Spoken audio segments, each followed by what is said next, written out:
Welcome to the Ultimate Gamer Podcast, a show that features conversations with the trailblazers, thought leaders, decision makers, and investors who are defining the gaming and esports space. On the Ultimate Gamer Podcast, we take a journey into this dynamic industry and start to decode and reveal who and what's making news. It's about connecting, and it's about sharing the stories and vision of the people who make gaming and esports a global phenomenon. And now, please welcome your host, student of the game and connected to the esports community, Tommy Knapp.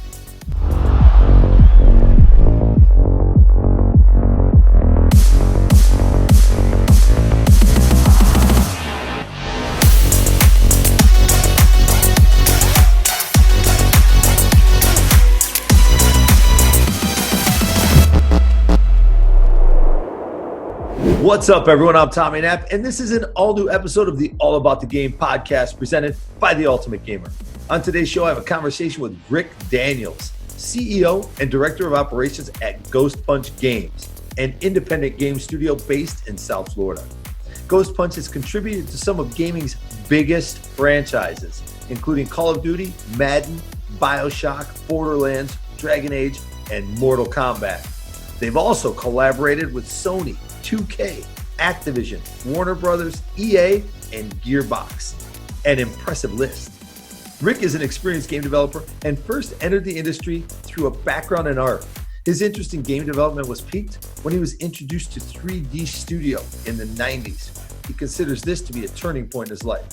After a few years of freelancing, Rick went on to co-found the company Animation Factory, which worked on both games and film. As our conversation continued, we discussed budgets and the heavy financing required in game development. We also discussed game classification levels and his experience working on unique projects like Spongebob SquarePants. Rick even shared what it's like to see reviews of games after their release. It's the secret life of a game developer, and we get a little look behind the curtain. Please join me now for my conversation with Rick Daniels. So tell me a little bit about your drive down, bro. I got in the car today, and this is the first time that I actually drove any place more than 5 miles from my house in like a month or 2 months. It was weird getting on 95.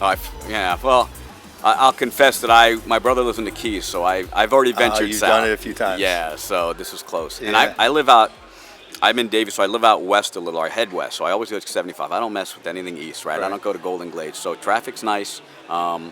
Just got to pay attention. There was a little back road to take. But yeah, it was quick getting here. I had no traffic. 826 surprisingly wasn't, well, not surprisingly, but yeah, I had no problem getting down. But yeah, I ventured a little. Every weekend I've been trying to drive with my family, just crazy enough, right, just because I'm tired of being isolated. Right. I went to, in a day, we left at like 4 in the afternoon. I drove all the way to Chocoloskee on Tamiami Trail. That?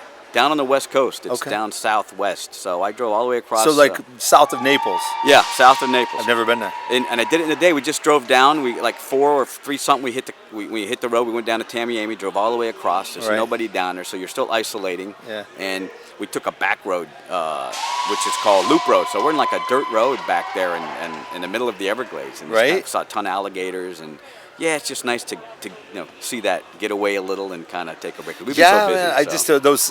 So that's you're on a dirt road. Is it a controlled environment? Oh yeah, like it's a so dirt the alligators road. aren't like coming up to your car and that kind of thing. No, but we there's like every I don't know so often there's like a little area that's cleared away and there's a bridge there. Right. And when you look down in the water, some of them had gators, some of them didn't. But I mean they're literally right there and you could fall in and they'd hit you right away. So they're that close, Jesus. but they're maybe 2 or 3 feet below you. And it's weird because people would do that. You just stop and you look down. And one in particular, there were at least 10 alligators in this little spot. And pretty aggressive, right? They're looking at you. And I did my little gator call, and the female, sure enough, came over. What's a gator call sound like? Oh, really?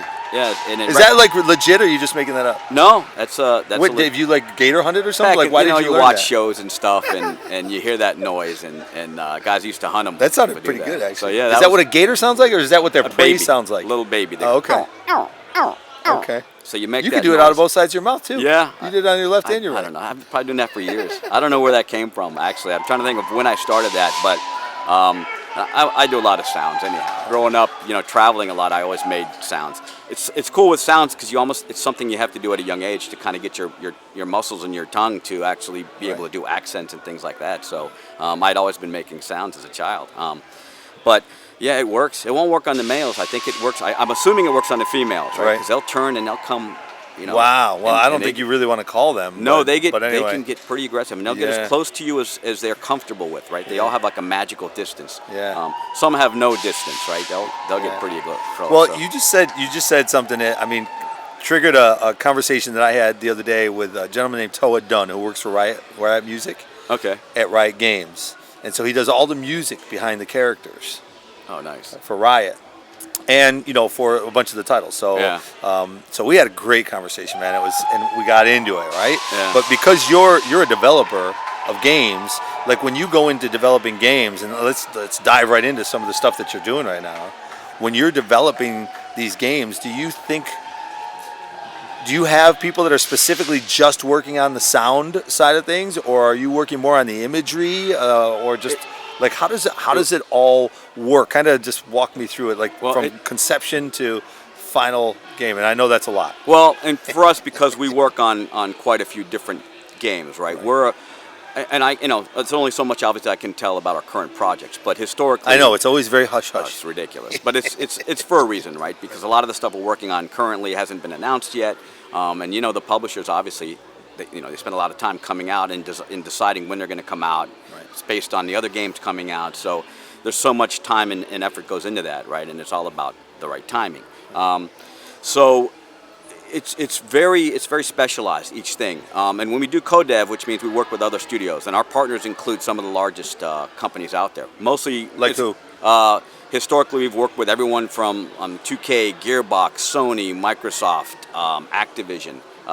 You go over my career, I've worked on some of the, my companies have worked on all the, the Call of Duties, Borderlands, basically, BioShocks, a lot of the big titles. Right. And the work, because it's a lot of co-dev stuff, it comes in various ways. It can be art, it can be animation, and we've done it all, from the smallest to full dev, right? Okay. DLCs, expansion packs, just design focused, art focused, animation focused, and we still on occasion we'll get bids for very specific things. One company might need a team of animators, another company might, and that's part of our business. The other is original IP and also working on licensed properties, co-developing with bigger publishers and developers too. But specific to that, we don't do a lot of audio, right? Because a studio. A lot of them, the bigger studios will have their own in-house guy. Right. And audio is very specialized. It's probably the smallest team, right? You're not going to need 10 people doing audio for a game. A lot of them will commission, some of the larger titles will commission famous guys, right, to do their scores and their audio. Right. And a lot of them might have, might have their own internal guys doing nothing but doing that, doing the scores for the individuals and sound effects and things like that. So we don't do a lot of the audio. Okay. Probably an area we would always contract. We've never had an in-house audio guy. We actually did on one of our games that we did at my previous studio, Darkside. We had a friend of one of my partners, a childhood friend from up north, from Kentucky, that he worked on soap operas, film, things like that, and we brought him in to do our audio. So we actually contracted him, and he did a lot of stuff for us. So, and he was where he worked out of his house, so he was freelance, but he worked with Hollywood quite a bit. So it was good to have him on board. That was kind of fun. That was a high level. Prior to that, he did weapons for another game we were working on was it the multiplayer for Spec Ops: The Line, and we hired him to do audio. And he went and they hired arms. This guy had a class, I don't know, a certain class of weaponry. He could actually bring all the machine guns out and historically accurate weapons. So what is that? So what does that mean? He didn't bring it physical weapons. No, he did. Into they the went office. not the office. They went to a gun range. Okay. And they brought all the accurate weapons based on the weapons we were building for the game. And they actually fired each weapon and recorded. They fired the weapon, so they hear the sound. Yep. Accurate to the weapon, and he recorded those and digitized them, did what he had to. So yeah, man, that's another one. That's what I'm saying. I love digging deep in with people like yourself and with Toa, and because it's just amazing what actually goes into these games. No, and the level there, and when experts play these games and they're firing on the AK-47, right? It has a very specific pop to it, right? And if it doesn't sound like that, a lot of people may not care. But when you get to the hardcore players and people with military backgrounds that look at that, that sounds nothing like it. So take it for granted. Back in the day, you just grab a library of weapons when you're making your own game, right? And you just throw it in there. So, and I think anyone can do that nowadays. There's probably a lot of those audio recordings for every weapon that's out there. Right. So, and it matters to a lot of people, right? It has to be accurate. Yeah. Future weapons, it doesn't, right? Because there's no known sound for those. Right. You're saying like a laser gun or something? Yeah. You can just there make you can it be up. a lot more creative. Right. But when you start, when you're getting into some of those weapons from past tanks, same thing with tanks, right? A Tiger tank firing is going to sound a lot different than a Sherman tank. So those recordings have to be accurate, right? I'm sure the libraries now contain all of those. Yeah. So many people have recorded them, so you probably pay a good amount of money for them. Well, we jumped right in and we started talking about alligator sounds, and then we went into sound, which isn't really something you guys specifically are involved with. But what I like to do a lot of times is kind of like learn more about, like, dude, how did you get involved in gaming? Like, were you gaming like just as a player when you were a kid, and then you got involved? Did you go to college for it? Like, how did you get involved? For me, it was less from a gaming perspective. I came in, I started local. I'm a Florida guy. Prior to that, that's a whole other history we can get into. Yeah. I spent 9 years in the Middle East. My father worked for the Corps of Engineers, so I had an incredible childhood. Yeah. Where in the Middle East? Riyadh, Saudi Arabia. So I spent, from the age of 4 to 14, I lived in a compound in the middle of a desert, basically. Okay. And as a government employee, we got to travel quite a bit. So I've been to so many incredible places as a kid. I've been in a gondola in Italy. I've been in one of the pyramids in Egypt. I've been to the Vatican, the Colosseum. I've seen things that most kids just don't get that opportunity, including my own, right? Yeah. Traveling now is just it's expensive. Right. And I definitely still want to take my kids. I've always said I was in the travel industry for 15 years, and travel is like the best education. Oh, no doubt. I mean, it made up, I think it's helped me a lot tremendously in business, especially representing the company from a biz dev standpoint. I love traveling. Right. And I think not everybody does, right? Some people see traveling as I got to go to work, I got to travel, especially when your job requires it. Right. I love traveling for the studio, right? I get to hang out with my friends that I've made over the years. So I have a whole group of friends that I've made in the industry. Right. Good friends, right? That I probably only see them during conferences. But over the years, we still chat, we hang out, we phone, we call each other, and they become good friends of mine. Right. We've shared a lot of stories, a lot of history, a lot of things. So every time I get a chance to travel again, it's not just going for work, right? To me, it's so much fun. I like GDC. DICE in Vegas is usually the first conference of the year. Yeah, and I want to talk about some of the conferences because I know you do so much of that, and I think that's a pretty cool thing to share about. But you were talking about your experience in Saudi Arabia. So I think that helped me a lot. So when I came back here, I'm an artist by trade. That's what I do. That's my background. It's art what really led me into gaming more so than anything. Does that mean like you can draw right now, like freehand kind of thing, or is that you mean like on a computer, or is that both? A combination. So I'm a pretty good illustrator. Okay. I'm not a great creative guy in a sense that I'm not going to design you some great cartoon characters. Cartoon characters are not my thing, right? Okay. Some guys are great at that. Yeah. Me, I'm an illustrator. I could look at a picture and redraw it perfect, right? Okay. Which lended well to doing 3D, right? Because I'm working off concepts. So the process in the way you build a lot of assets in games, and it can be the same person. Historically or traditionally, it's a concept artist, so it's very specialized. Okay. If we're designing a game, we'll hire concept artists to create the characters, right? Okay. And a lot of these guys nowadays are so specialized. That's all they do is concepts. And they'll go from project to project to project. Yeah, and you'll hire these guys to create your Well, you can have them in-house. We had Darkside, we had a concept artist. And then we'll hire teams, right? Okay. Some big studios, they need so many concepts, you couldn't possibly hire that many full-time concept artists. You could if you're a big studio, but a lot of times it happens at a certain part of that. And it's specialized, so just bring them in for that project, and then and there's companies out there you can hire too that do nothing but concepts. A lot of these, there's a few that cover it all from concept to full 3D. A lot of the outsourcing studios that are all over the world, really. So they create the concept that goes to the artist. The artist in turn starts to build it in 3D. Nowadays it's a ZBrush model, so you build a high poly model. And then I'll get into that. Let me get back to keep going off. It's so easy to No, man, but I love it. I love it. So yeah, keep going. For me, it was art polymono. because of I had the ability as a good illustrator, right? I could basically duplicate anything. I could redraw a cartoon character to a T. Right? Okay. Couldn't draw them, but if someone else gave me, hey, I could draw that, and I was okay. I kind of hard on myself in that sense. I was pretty good even at the Art Institute with concepts and things like that. When it came to campaigns and ideas, I still did better than many, but it wasn't comfortable for me. Okay. And I think as an artist, you always want to be comfortable with what you're doing, like anything, right? Sure. Because you're just so much better at Sure. it. So I learned 3D at a young age, self-taught. I was going to the Art Institute, so I'm an Art Institute guy. I went to Broward College too, so I went to a couple of different schools. But once I went to the Art Institute, I discovered that side of art. Unfortunately, it was so long ago in 1989 that 3D to me, it wasn't a thing yet. I didn't know about 3D. Okay. It was done at MIT. I thought you had to be a left-brain mathematical genius to do 3D. So it wasn't a dream yet, right? Okay. It was beyond a dream for me. I had Beyond the Mind's Eye was an old videotape that they'd play in all the stores, right? When you go to buy television, you'd see this tape. Every screen had it on, and it was a bunch of 3D that was being done at the time. I used to watch it and just, I was always in awe of it, but it was something that, again, I had no connection with. With 3D, because again, I do go back to playing a long time ago, right? Yeah. So when is the first? Would you say that first 3D? Because I'm thinking Pong wasn't 3D, right? No, those were all And and that Space Invaders wasn't 3D, no, right? all 2D. There were a few games that tried to simulate it, Yeah. and then there was the vector-based. Even Star Wars came out with.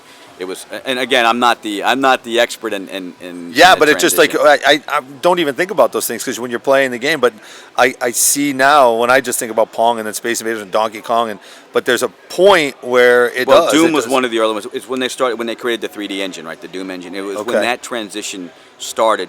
When we actually started creating 3D assets and bringing them in games, it was right around that time. Probably This a is like little late sooner. '80s, you're saying? Maybe. Yeah. Oh gosh. Late 80s. Yeah. Again, I'm. Yeah. You'd meet one of my partners. I'm not the. And there's Yeah. a lot of guys that are just Okay. nuts. I think living overseas was probably one of the things that didn't help there because we didn't have a lot of access to games. So I Okay. didn't grow up as a hardcore gamer back in the early '80s. Right. I wish I did. I was kind of a closet nerd, but I didn't get a chance because I never had a lot of people had the Apple IIs and they were already playing computer games. My friends had one, and any time they would bring it over, I'd go to their house. I would just put the discs in, and they were all word-based at the time. A couple of games that they had like 9 or 10 little floppy discs. Yeah. So any chance I had to play those, I would, but I don't know why we never bought them. Never asked my parents for one, which is weird, right? We were doing, I guess, sports and other things that we weren't doing that quite as often. Right. So I didn't get exposed to gaming until later on. But you went into mostly art. So I learned 3D. Design. Yep. So going to the Art Institute, my brother got me a job at a place local. Back then, there was a lot of post houses here, a lot of film. The industry was kind of big down here. We'd have post houses. You'd go and edit all your videos, a lot of commercials and things. So post house is just all the production is sent there, and they do all the editing. You would take all your production footage. You'd go to a post house, and you would, they would take your footage and they would capture it, get it digitized, and they would edit all your video and create your promo videos or whatever it was you're doing, whether it was a movie. We had some film down here too. There was Greenwich Studio, there was BRT, Nightlight Studios. My brother got me a job at a place which kind of led into me finding out about 3D. So I had already had a Mac at the time, so I knew enough early on where I bought a Mac and started doing graphic arts myself. Right? Okay. Ahead of a lot of people. I used to lug it into the Art Institute. They were all PC based, and I was not a PC guy. I was a Mac snob at the time, so I'd bring mine in the class. I'd lug it upstairs, this heavy Mac, and I'd use that. But I was painting on an old paint program, which again was 640 by 480 pixelated, and I didn't know any better. I thought that was it. Didn't learn about vector-based, which was a whole different. It kind of lent more into 3D, but it was much higher quality, right? Because it was vector-based, and you wouldn't see the jaggy edges. And anyhow, at that job, their IT guy, a guy named Bart, he asked me about if I'd ever heard of 3D Studio. I'm like, no. He's like, there's a PC, a 3D PC software out there that you can learn. So what are you talking about? Yeah, it's called 3D Studio. I'm like, what are you, really? He's like, yeah, it's an art tool. Right. And I'd never heard of it, right? I'm like, you got to be kidding. I'm going to the Art Institute now for a year and a half. Never heard of this. And I guess the internet was still early on. Yeah, very early, so, once I got a look at it, right, he gave me the Beyond the Mind's Eye. He goes, take this video home, watch it. This is what you're going to be doing. Right. And that was, those points in your life where you remember, right? Yeah. Maybe a handful of those very distinctive, turning points in your That life. was one of them for That you. was one of them. I never forgot that day. Right. That was one of those spots in your path of life that kind of changes direction. Right. And once I got What's owner, the general time frame of that? When the year that was about 1990, 91-ish. Okay. Right. Okay. So once. And it was the first version of 3D Studio for DOS, right? And we were working on 386s, so they weren't the fastest machines.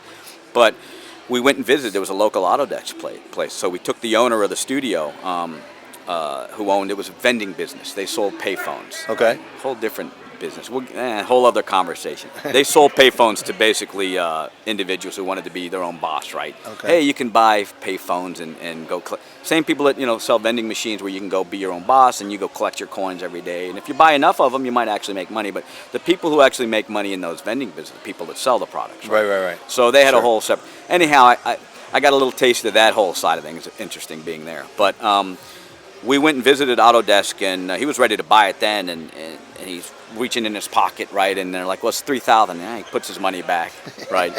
He didn't quite have $3,000 in his pocket, but he went on his honeymoon. He said he was going to buy it. And these guys were kind of ahead of their time. Their IT guy had some great ideas. We were talking about using high-speed internet they had the PepsiCo deal. Okay. So they provided the Pizza Hut with all the machines in there. You go to Pizza Hut, there's a vending machine, a jukebox, a couple of arcade games. They provided all of the Pizza Huts down here with those machines. Okay. So the IT guy had this great idea to transfer audio, right? They were going to, instead of using the jukebox, you got to manually load the CDs or the albums, start using high-speed internet to start transferring data to these, right? This is way ahead of it, stuff that no one was really doing. Right. Right, and they just never went anywhere with these ideas, but they should have, right? Now I think it's doing well, but at the time, there wasn't a catalyst, someone that really, I don't know what happened, I don't know why we didn't pursue it. Maybe the technology just wasn't quite there, but you create a jukebox that you no longer had to load. You're loading out of your house, right? Yeah. When you went away from CDs. We, that never materialized, but from that, we went and bought, when he went on his honeymoon, right? And he stuck me over with some other guy that I almost quit, but I'm like, no, I'm not leaving this place, right? He came back a couple of weeks later, and I was like, oh, you're still here? I'm like, yep. So it wasn't much longer. He went and bought 3D Studio. They stuck me upstairs, paid me a couple $100 a week to train. Right. I taught myself, self-taught. That was down here in the studio down here? Yeah, down here. I was in Miami Miami somewhere. Okay. Yeah, they were mostly doing the vending stuff, but the IT guy and myself and another guy, we focused on a lot of this stuff. Okay. So they just left me upstairs. I had an inch-thick tutorial. I taught myself 3D. Yeah. And our institute still wasn't doing that. So once I had my first demo tape and I showed it to them, they wanted me to come back and hire me. Oh, you got to teach here and stuff. But I had already got my taste with 3D a little. Soon after that, they were working with some film guys down here, and I got a little taste of freelance. Right. Once I started freelancing and creating 3D for getting paid to do 3D, things that no one else was doing down here. That was the beginning for me, right? Okay. Writing your first check and doing freelance. So who was finding you? Like, you had the talent now, but were you letting people know? Were studios finding you? Well, because of who they were initially, they would start having people come around, right? There were a few guys that knew people in the film industry. So you started building your network out and had some relationships. Yeah, and I was relying mostly on these guys to bring in the people at the time. I was still, I was a couple, 22, 23. I hadn't really built up a network at all. Okay. I was still learning my trade, and so people started coming, but a lot of people came.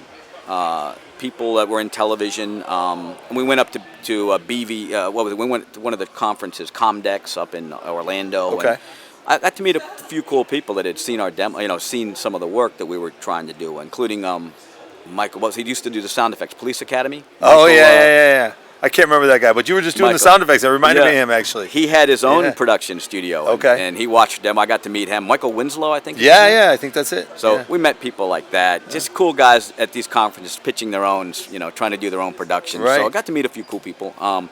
And finally, Bart ended up leaving. There was, some internal issues going on at that place. So Bart left with another guy who was, at the time, started his own vending business out in Vegas. Decided that they want to... he's going to leave too. He was making enough money that he wanted to do his own vending business with Bart, who was the IT guy who had all these great ideas. Right. And they brought me with them because I had the artistic talent, and they rented some huge place for about 20, 30 people, and it was just 3 of us. So they spent some money, and they kept training, and we kept bringing people in, and nothing ever really happened. But we talked a lot about production, and people came in and they showed them different things, and it never materialized. Finally, I had an opportunity to leave. I left. I took all my knowledge with me. Got a job at another place, little video dupe house. Right. It was time for me to move on. Okay. Because nothing materialized. They recruited you there, or you just ended up hearing about it? I knew someone that I had met who actually became one of my partners in my first studio. Okay. So trying to speed it up, right? So anyhow, that happened. Yeah, man. No, you don't have to speed it up, but there's a lot. There's so much. We need about history. 5. Yeah, we need about 5 or 10 of these Well, shows. listen, I had a conversation with somebody about this the other day. Wim Stocks. I don't know if you know Wim, but Wim is been in the business since the 70s. Yeah. You know, and I mean the stories and the stories and the stories. We'll do this, numerous times. So we don't have to hit everything in one podcast. I love to talk. Let me try to get to it. So anyhow, got the taste of freelance, got out of there. This was really unrelated, but the owner of that store had asked me to do some. I was doing 3D, but I was just doing tape dupes and stuff. It was just the job to kind of recharge and figure out what I was going to do. Now I'm getting a little older. I'm trying to start carving my own path. Right. So he had handed me a book that a friend of his owned, and he's like, "Can you do that in 3D?" And I built the cover in 3D.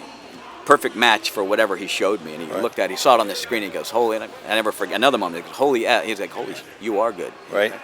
And that's as far as that ever went, right? He didn't know what to do with me either. Right. So it's a talent there, there's a gift, it looks really cool, but where do I go with it? Yeah, and nothing materialized with him, but he had his own business going on, and he was doing well as that dupe house, right? Yeah. So finally, one of my partners who was working there, he got me the job there. Good friend of mine who passed away. His kids went to my school. He was much older than me. His children were my age. One of them was a year older and one was a year younger. Okay. I didn't really know them. Funny, I became friends with him.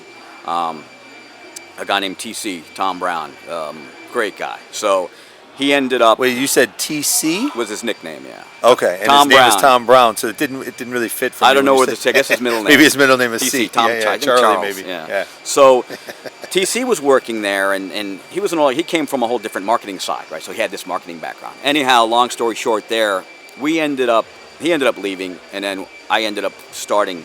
I had an opportunity to freelance with another guy.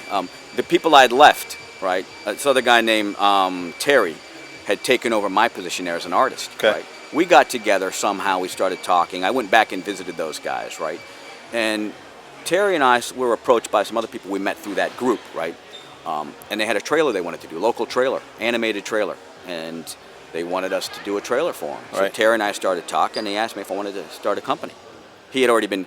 Terry was a good guy, right? He interesting guy. So Terry came from Kentucky, big guy. Okay. His father he had tech savvy. He could put the network together. He was far more technically savvy than I was. Okay. And I was more artistic than he was. So this opportunity came along after we both met from some of the people we met at that company I'd left that he's now working for, and they asked if we wanted to work on a trailer together. So we started talking. We actually started freelancing together on it. Right. So we both left and went to the place in Hollywood where they had a studio in Hollywood, right on Hollywood Boulevard. Okay. So they had a show called Jelly Bean Jungle in syndication, that same group, right? Okay. They had a TV show going on. They wanted to do another trailer for another 3D show. Okay. So we started working on it together. And during that process, we were both getting paid freelance. I'm now writing my own checks right. from these guys, and I'm putting it in the bank. And now I'm Rick Daniels getting a taste of what it's like to be an independent contractor, right. getting paid for my skills, right? Right. It was first taste of that, kind of our own boss. But this trailer is not gaming. This is TV. TV, this TV show. TV stuff. Right? Okay. So it wasn't gaming yet. Yeah. So through this, we get the first trailer done, and then I guess they wanted round 2, and I guess we asked for a little bit more money, and they didn't really want to pay us more. So Terry's like, you know what? You want to start a company? Let's do our own thing. Right. He asked me to start it. He already had Terry Locke's Animation Factory. Okay. Right? So we lost to Terry Locke. He borrowed $17,000 from his dad to build a network. Yeah. We agreed that we'll be equal partners. Right. We'll pay your dad back when we can. Right. And now we started the Animation Factory. Okay. In 3 years, we went from 2 guys in a garage to close to 20. And got our we hit our milestone for us. And that 3rd year, we made $1 million. Right. Which was for a kid, you're like, oh, that was a number. Well, we made it. Yeah. We didn't make much individually, right? We were paying. I don't know what we made, Yeah. But it wasn't. This wasn't about late that. 90s or mid 90s? Mid 95 to 97. Okay. So So how did you guys go from 2 to 20? What were the projects like? I brought back TC. Okay. He had the marketing background. Okay. So, and it was limited internet back then, but we started reaching out to people, and we got lucky. There's this company down in Miami making games. Right. A company called Intercorp. They were a game studio on Brickell Key at a real nice place. They made a game called Corridor 7. They worked on William Shatner's Tech War. Okay. They were a legit game studio. And I don't remember, TC got the contact. They reached out to us, we found them. Right. And they gave us a weekend to work on a prove that we can do an intro for the game. So just like 48 hours here. 48 hours. We had 48 hours to prove we can work on it. We're going to go down Monday with whatever we had to try to get this intro to a game. Okay. So Terry and I go to work, right? We start building this. Where were we at that Did they point? give you a concept and a theme, or did you guys just have to come up with We knew what the game was. Okay. It was called Witch Haven, so it was kind of a fantasy. It was like Doom. It was like a Doom clone. Okay. So I rendered a scene. Terry made a skull. I put the stock together, a skeleton and a water scene, and I did the reflections in studio. Rendered a still shot of the skeleton on a dock. Right. And we went down Monday, put it on the screen. Amy, the director of the studio at the time, walks up to it. Literally 5 seconds. All right, let's go talk. Right. That was it. Right. And 30 seconds. You can see talent right away. Oh, she didn't waste her time. It made the box art, and it made the magazine. That still shot we did in a weekend. That's awesome. So that was it. 20 grand for 5 minutes of animation. Not really a good budget, you know. But at the time for us, it was everything. And that was our first game company credit. Was the intro to a game called Witch Haven. It's still on. You can still find it on YouTube. Yeah. So. And that's one of those things you need. You need that first one. Yeah. So then you can say, okay. Yeah. And we were freelancing. We were doing outsourcing back then at a time. It wasn't even a thing, right? You're doing intros for video games back when it wasn't even, people didn't talk about it. And we kept working with her. She had moved from Intercorp. We did a few more things for them. And then she went to Microprose, so we worked on Civilization, doing characters at a very small over magenta. We'd build them in 3D and render them down to nothing. Right. And it was still 2D at that. Well, Civ was. That was that type of game. So the kind of isometric. So she kept us busy with projects, and we just kept freelancing and working on Civ, a slew of other games that we worked on, and that was how we built that studio. So we were a combination of film and but mostly gaming at that time. We did a TV show too. We worked on not horrible, but it was a very cheesy live action animated show called Vampires. Okay. Very mid to low quality. But it made the air. We did 4 episodes of that. 50% of it was that like a Scooby-Doo kind of thing? You mean more like they transformed these characters. So it was kind of like Reboot in a sense, right? Reboot was probably a little higher quality, production value wise. It was half live action, half there was a meteor hit the earth, and these guys were hanging out with this guy Van Helsing, I think was his name. He ran the junkyard. They went and hid in vehicles when the meteor hit, and they transformed into whatever vehicle they hid in. Okay. So we worked on 4 episodes of that, and that was our TV side. So we were kind of a back hybrid. and forth at that time. Yeah, and a lot of the guys in the studio were hardcore gamers. 2 of them were my partner. One of them is my partner now, but they were hardcore gamers, and we were always torn between games and we worked on games. It wasn't like we weren't a game studio. Right. So, but we did some film stuff too. After 3 years, it was time to move on. I freelanced for a while, worked out of my house. So my 24 years in gaming, I've been either owned my own studio or self-employed. Okay. And I had a couple of good years out of my house. Building up my network at that point, right? And had some good job offers, including Naughty Dog, almost 20-something years ago. But I'm a Florida guy, so I didn't want to leave. Okay. I wanted to stay here. I love Orlando. I love South Florida. I love fishing. I love the Dolphins. I love everything. I'm a Florida guy, so I didn't want to leave. So I stayed and had an opportunity with one of the guys. He was a producer. He started his own studio with the people in Miami, the first game company we did the intro for. Okay. He was a producer there. Amy, the girl who ran the studio there, the director or the studio head, she went out to another studio. Actually, I think it was THQ. I think it's THQ. She was out there, or she put him in business. Yep. And basically, he hired us to do Spongebob, work on the Spongebob game, more cinematic stuff. Right. So I was freelancing out of the house, working with a few of my, When is this? This was 2001. From 98 to 2000, about 2001. And you did some work on Spongebob. I worked on a Medal of Honor out of my house, which was the original prior to Call of Duty. Those guys were at 2015, yeah. Right. So working out of my house, we worked on games like Medal of Honor and Call of Duty. So we had an opportunity. He wanted us to come back. He wanted to move in his studio. I'm like, well, no, I'm not going to do that. I want to start my own studio again. So that's when I started my, Shadows and Darkness. Yeah. And 2 of my former employees, one of them was my brother-in-law, the other was one of my partners. Now I asked them if they wanted to go into business together. Yeah. Didn't want to do it alone. I knew that it would take that, right, to do what I wanted to do. Right. I'm not this, I'm not an overly possessive kind of guy, right? I felt it would work right. So I asked them if they wanted to partner up. Right. So we started the Animation Factory with that project, which was Spongebob intro. Okay.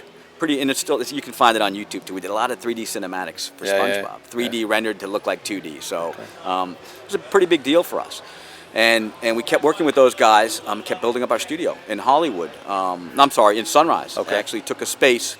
His company was in Sunrise.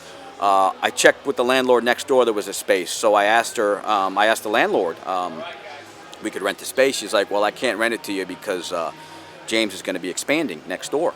But I tell you what, and it's one of those opportunities, right, that you have to take. She's like, I'll tell you what, I'll let you take it. It's like 3,000 square feet. I'll let you rent it for CAM, just maintenance, right, until James gets the approval for the build-out. Once he gets the approval for the build-out, then you have to agree to move and sign a lease on another office. Okay. That took a year. A year. Right. So we moved in for about a year, paying $500 a month. So that helped us get started. That's a good deal. So we were working right next to James, started doing cinematics, and we had an opportunity to do a Power Rangers game, and that ended up, it was a big deal for us too. We were building all the assets for that. Ended up at a point where that got canceled, like a lot of games back then. Right. I think Sony came in and took a look at their library because there's a lot of games being made for the console that just weren't up to par. Right. So a lot of games. And when you're looking at games like that, when you're making the games like that, somebody asked me this question the other day, and I couldn't give them a firm answer because it depends on the title, right? But what are you looking at as far as a budget goes on, some of these things that we're talking about? Because you said there was a $20,000 budget for that trailer back in the day. Well, and now because it was cinematics, we didn't know. We came up with a number, but early on. Now we break it down by asset, right? It depends on the project. Okay. If it's strictly assets, we got to the point where we knew how long each character should take, right? And then we base it on that. We'd base it on a man month, but based on the amount of, if we had 50 assets to build, we would break down the cost of each asset. Okay. Right? If you get too many, we didn't handle a lot of those larger projects. They would go overseas, right? If they wanted a lot of like 2,000, 3,000 assets built, they would go to other companies overseas, right? Okay. And you'you don't hear much about it, right? You'd be amazed at how many companies work on games right now. Right. But you have to get these things done, and that's the worst part of our industry. There's the public that receives and plays the games, they'll never fully understand, right? Because games get ripped, right? Games that aren't up to par, that aren't good, whatever. The games that don't reach the expectations, they get destroyed, right? And sadly, there's so many people affected by that, right? Because the minute a game comes out, the people that worked on it, they go right away to Metacritic and they look at all the reviews and stuff. And when you see a game get torn to pieces, you know what it took to make that game, right? And that's the part that hurts, that you never hear about, right? And people are just vicious out there, right? Especially nowadays, everybody can say anything they want, But a game goes through a lot of process, right, before it's ever actually released or launched. No, for sure. But it's got to go through that bit. But still, when it gets out there, and what is it that's typically? I mean, it's got to be different across the board, probably, but you never know. Sometimes you can't. People see it a certain way. It comes out. It gets. It passes all the tests, and it gets approved on all the consoles, and it comes out. Sometimes it's timing. Sometimes it comes out with another game that's similar but better, right? And they compare it to that. Right. And we've seen that time and again, right? If it were a standalone game, it might have done really well. Right. And it's unfair, right? Because it's a matter, and that's why it's so important. Companies hate to announce their games coming out. A lot of times they'll hold off a game just because of the release of another game, right? And more so nowadays, right? It's you don't want to get, especially with like Fortnite and any of the games that have a cartoony nature, right? Overwatch. There was a few other games that came out that weren't necessarily similar, right? But they were basically put in that category. And if it wasn't that, right, now you're competing with them, and people are going to make a decision. I'd rather play this game, when they never even give that game a chance. So give me an idea. And again, I mean, I know you can't be specific on this because it just depends on the project. But when you're talking about assets, to do one asset, right? To do one asset, how much does that cost? And then how much, like, is Call of Duty when that's released? Is that a $100 million project? Is it a $200 million project? Oh, and I know you can't give me specifics. I think overall, like $100 million for any of the AAA titles is commonplace now, right? Especially when you factor in the marketing budget and everything. Right. It used to be like maybe $20 million was back in the day, the PS2 kind of big budget games. Right. And nowadays they vary so much because you're bringing in celebrities and actors, and who knows what those rates are, right? They may charge two to five. Who knows, right? When you bring a celebrity's voice in to do a game, they charge whatever they want, right? And I don't know those numbers. I'm not. But when we're looking right now, and this was the exact question that was asked to me, do you see gaming or gaming titles does it cost as much to build out a game as it does a movie, or more? Oh, it could easily be more, right? Yeah, and that's what I said. I said, Yeah. listen, because there's so much more going on in a game. A movie's done and it's put in the can and it's done. The game, when you create that game, I mean, people play it and then it changes every single time they play it. Yeah. Right. It's not the same Well- time, and it's interactive. They're the protagonists. So No, and games extend too. Now you've got DLC packs. You've got extensions. what's so a DLC pack? It's an extension. Say Okay. you buy like a Borderlands. You buy the original Borderlands, Yeah. right? Or Borderlands 3. Then in a month there's going to be a new release. It's an extra, it's a new environment basically. So they call it downloadable content, Okay. DLC. And the truth is, it's like expansion packs. Yeah. So some of them are themed. There could be a Christmas theme, a holiday theme of any type. They come out and they're smaller little games, maybe $5 or $10. That's in the retail, model. Right. When you're buying a game for $60 for console. Right.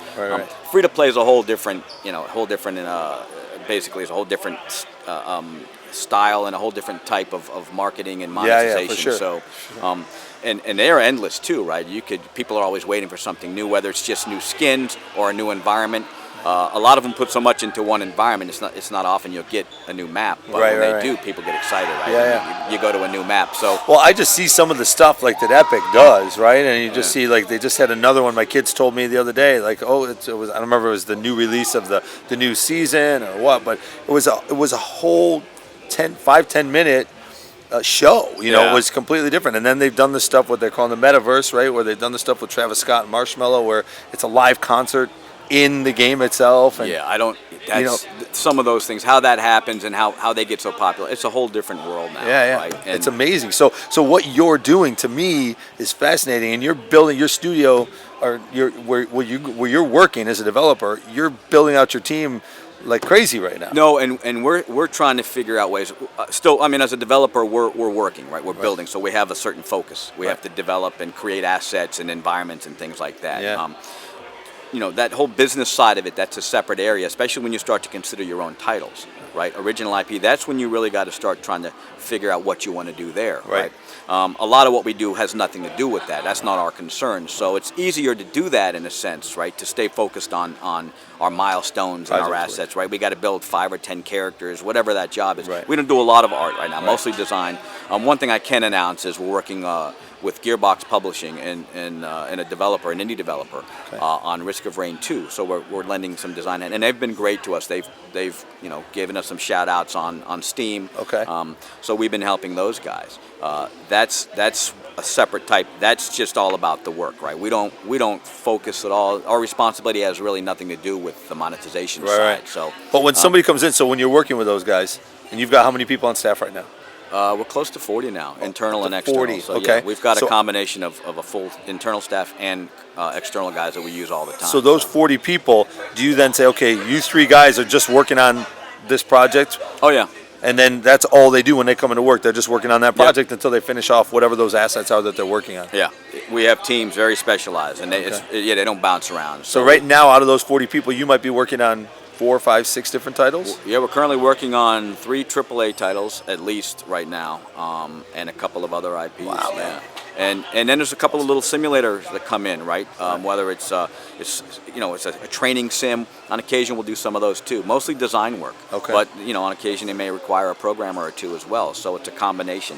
And I think for us in building the studio, one thing that did for us, trying to start a new studio in 2015. Having that ability to be flexible, right? A lot of indies just want to make a game, Right. And fortunately for us, we have a background in co-dev, right?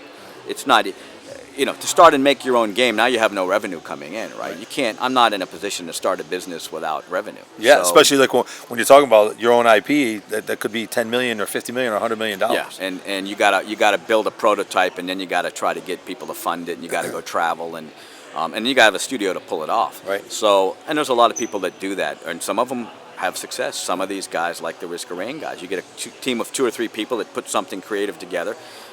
Blood, sweat, and tears. They got a full-time job. They work at night. They're young, and they're working until 2, 3, 4, 5 in the morning.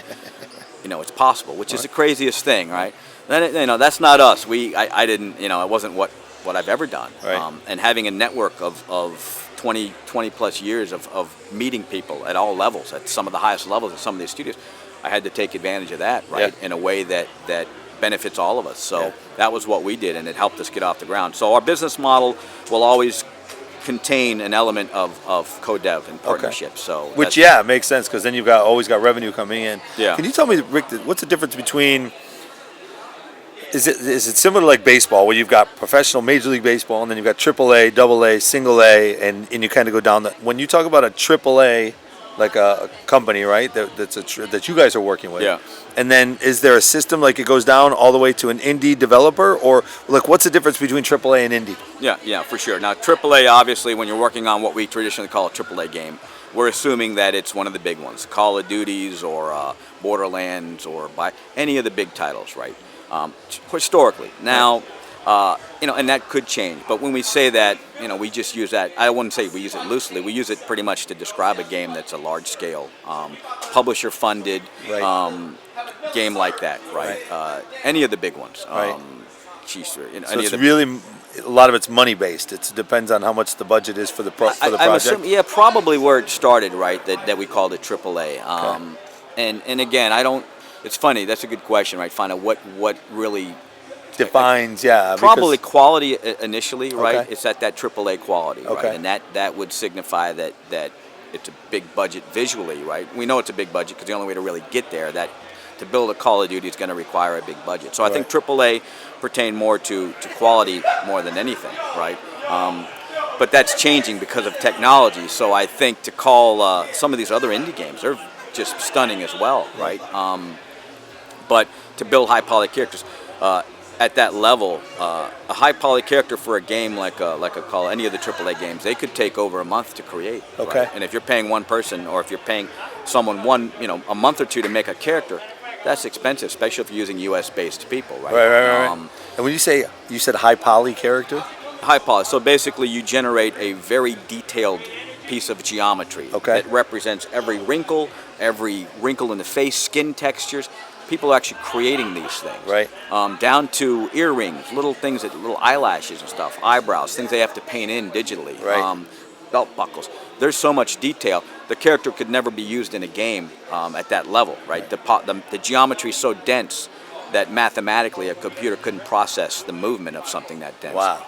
But something called normal mapping, right? And now there's even new processes. But normal mapping came about in I don't know when exactly normal. We started working with normal maps in 2004, 2005. Early on, before a lot of studios that were doing art were doing it. So you'd create this high poly piece of work, and you would capture all of the details, and it would create a normal map out of that, a height map, and it would basically capture that information and put it into a detailed map that you would basically use that information in a different way. Normal map technology is incredible, and it enabled you to capture that look and that detail, but project it on a low poly character in a way that the computer could actually calculate. And that's a whole other show. It's still all math, though. It still boils down to. Well, the engines are all now the new technologies. There's even new things that I certainly am not going to qualify right now to even go into the details on that. Right. But technology is changing every day, and I think Unreal just came out with a new incredible demo that's pushing even more polys and ways and more geo and just things that aren't being done right now. Yeah. So. Being a biz dev guy, I stopped doing the art in 2005. Okay. As much as I loved it and as good as I feel I was quality-wise, I just couldn't maintain that, right, and continue to run the business. So it's been, 14 years since I've actually created an asset for a game. Okay. Which is kind of, 14 years in art and technology-wise. It's there's so much. I left before ZBrush came out. I wish I didn't, because I could. And I tinkered with it. I tried to do a few things, but between having a family, raising my kids, and running the business, and having again to start Ghostpunch in 2015, I just didn't have the time. I did our website. On occasion, I'll do art when I can. I help work on our pitches when we have to pitch for projects, and we put backgrounds in there and stuff. I'll get involved when I can. Like I did our webpage relatively quickly using Wix, so I was able to get in there and utilize my skills. For the studio, I painted our studio. I create a sign for every game we make, so I still get a lot of hands-on. I love doing that. So when we moved into the new studio, there's a center area like a bullpen, and I've got basically like banners of every game we've worked on hanging around. You've been there, so you've seen that. So how many titles have you guys worked on? Just at Ghostpunch? Yeah. At least 10 to 15 right now. Okay. And the ones I can tell you, like you can look at Bulletstorm, Battleborn, Prey, Borderlands 3, Borderlands 2 VR. A couple I can't announce that haven't come out yet, but Risk of Rain 2. Mortal Kombat 11. Okay. So we've had our hands already in a short period of time in some pretty good titles. And it's funny, when you work on them, we can't announce that. And even our announcements aren't the same type of announcements. I always have to check with the publisher and the developer to make sure I can announce our involvement. But you can do broad strokes, like you were saying. You can kind of go from, you can't announce anything specifically, but you can say, I'm working with a publisher. Nobody knows who that publisher is, right? Yeah. And we'll be releasing something in the next couple months. Like you can give generalities.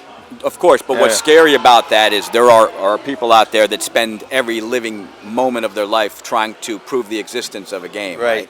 So then if you say that, then they're going to be like, they're going to try to put two and two together. And a guy on YouTube did it with trying to prove the existence of Borderlands 3. Right. And he goes to LinkedIn and he used my company on there. Luckily, some other people at a 2K QA had mentioned it, and someone that had left the studio had also mentioned Borderlands 3. But this guy was determined to prove the existence.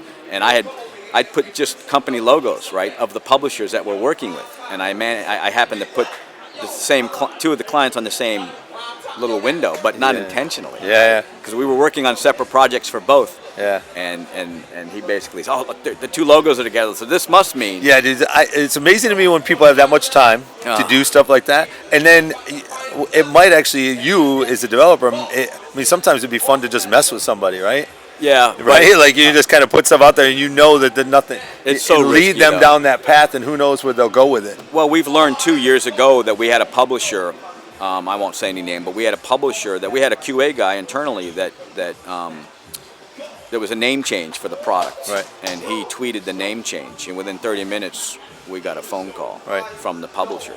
So they've got people actively looking, or they've got searches out there. Yeah. And they basically, we wasn't good for the guy, wasn't, the ending for him wasn't good. He's since moved on, but we had to deal with it. Yeah. And it's just a mistake, right? So ever since that day, we've always been very careful. And imagine historically all the games we've worked on. Well, I remember the first time we talked, you told me, like, basically, if I tell you I gotta kill you. Some of the things I learned, like especially when I go to a conference, I'll talk to someone from a big publisher, right? And recently was Activision. I'm like, we're talking to so and so about this particular game, and like, do not say a word if anybody knew, right? But he trusts me because we're talking. He has to disclose it because it's something we need to know. Right. So. And it happens, and we were bidding on that. I don't think we ended up working on it, but we always get privy to this because we get, and within our little circle, we're very loose because there's a trusting factor, right? I mean, you'll be amazed at what we get, but we're trusted with that because of our history and our background and the work we've done in the past. They know that when they send it, it's a part of our business, right? So they trust everybody understands that. And it's amazing how well we actually are able to keep secrets, right? Just imagine all the hundreds of people that work on games. But you'll see a leak on occasion. Some disgruntled employee from some company will leak it, but they don't. Everybody's got to sign NDAs too and all that stuff, right? And I think most of them know the risk of doing it, right? It's just not worth it. Yeah, because then you're blackballed from the industry. Oh, and the liability at stake, right, is they'll come after you with a lot, right? And the insurance you have to get, the liability insurance to work in our industry, it's pretty crazy, right? It's up there. So well, we gotta close up. But is there anything? Obviously, you guys have grown from your studios from last time we talked. I think you had 8 or 10 or 12 guys there. Now you're up to 40 people. Yeah. Are you going to continue to grow? Or are you at a good spot right now? And some of these projects that you're working on, like, obviously you can't tell us what they are specifically, but when can we start to see some maybe new titles coming out? We'll be making some announcements soon. There's a couple of titles that have been announced, but our involvement hasn't, so I'll be able to put those on. Just pop the logo up on our site. And it's a combination of trying not to do too much, right? You don't want to give the impression that you're the developer, because people will make that mistake right away, and it's really crazy. It's like, oh my God, you guys did that. It's like, I've had that said to me a lot. It's like, no, we didn't do that. We assisted. We helped them do that. Right. There'll be, in the next month or so, you'll see some announcements. As far as growth, we're kind of running, especially with the situation today, we're always going to have a team of external developers. most of them, working all over mostly in the U.S., right? So we have that. We're kind of 50-50 right now. So I think we're going to grow steadily both. The internal team will grow. We might get to 50 before the end of the year. I don't want to set limits on growth. I think we're not uncomfortable growing. We've been 50. You start to get 75 to 100, that's a whole different ballgame. That would probably mean when we're those numbers, we're working on a couple of internal IPs, right? We're working on some pretty big titles, whether it be with a co-dev partner or another publisher IP. We would be working on. It wouldn't be exclusive. But that's not out of the question right now. That's a possibility. Yeah, there's some pretty good things going on right now that again I can't talk about, but. One of the reasons that we're growing, right? So, yeah. For all the stuff that we can't talk about, you're still able to talk. We still did okay, I think. Yeah, we still talked about some stuff. That's why it's good to go back to your history, because most of the stuff that's happening in the future, we can't talk about it. No, and it's painful. But yeah, we can reference the site too for anyone that's curious that watches this. And I'll definitely come. We got a lot, other things. We can spend a little more time talking about what we want to talk about next, right? Well, there's some other things that I do want to talk about. I want to talk about some of the things we're doing in South Florida. I mean, you've been out at some events with me, and we're trying to educate people and bring more people together and create a coalition down here in South Florida, like I've seen them do in Atlanta, like I've seen them doing in Dallas, and stuff that's happening in LA. So I think South Florida is starting to find its groove down here, and a lot of that has to do with Ghostpunch and a lot of stuff that you guys are doing. No, and I got to make we got to do this more. I got to just come down and get out, right? Yep. I got to definitely make that effort. So no, we'll do that for sure. It's awesome, man. All right, thanks, Ricky. Good seeing you again. I'd like to thank Rick for sharing his time, experience, and knowledge with us today. Getting a glimpse into the true art of storytelling, game design, animation, character development, and much, much more behind the development of a game, it's absolutely mind-boggling. And the secrecy around these games, I just don't think I could stay so tight-lipped for so long. Not me. If you think blockbuster movie making is big-time stuff, spend some time around people like Rick and the talented folks at Ghostpunch. It'll blow your mind. You can listen to Rick again now, and you can also find timestamp segments of the show, links to his social pages, and more information about his projects and media in the show notes. If you enjoyed our discussion, please let us know. Continue the conversation with me across all social platforms to become a part of the Ultimate Gamer community today by subscribing at ultimategamer.com. We release a new show every day of the week, Monday through Friday. So be the first to join us for some outstanding upcoming guests and or dive back into a list of previous All About the Game pods to hear from some of the most brilliant minds in the space. Experts like President of the Tampa Association of Gaming, Marcus Blockchain Howard, founder of UDA Global Group, Emil Bodenstein, and professional NFL long snapper and Twitch streamer Tabor Pepper, just to name a few. You can find all these episodes and more on the Ultimate Gamer website, on Apple Podcasts, Google Play, Stitcher, Spotify, or wherever you listen to your pods. And finally, please like, rate, review the show. It helps us reach the gaming community to spread the word and share the wisdom of our guests, as well as some of the most thought-provoking stories in the industry. Shout out, as always, to the Ultimate Gamer. I look forward to being with you on the next All About the Game podcast.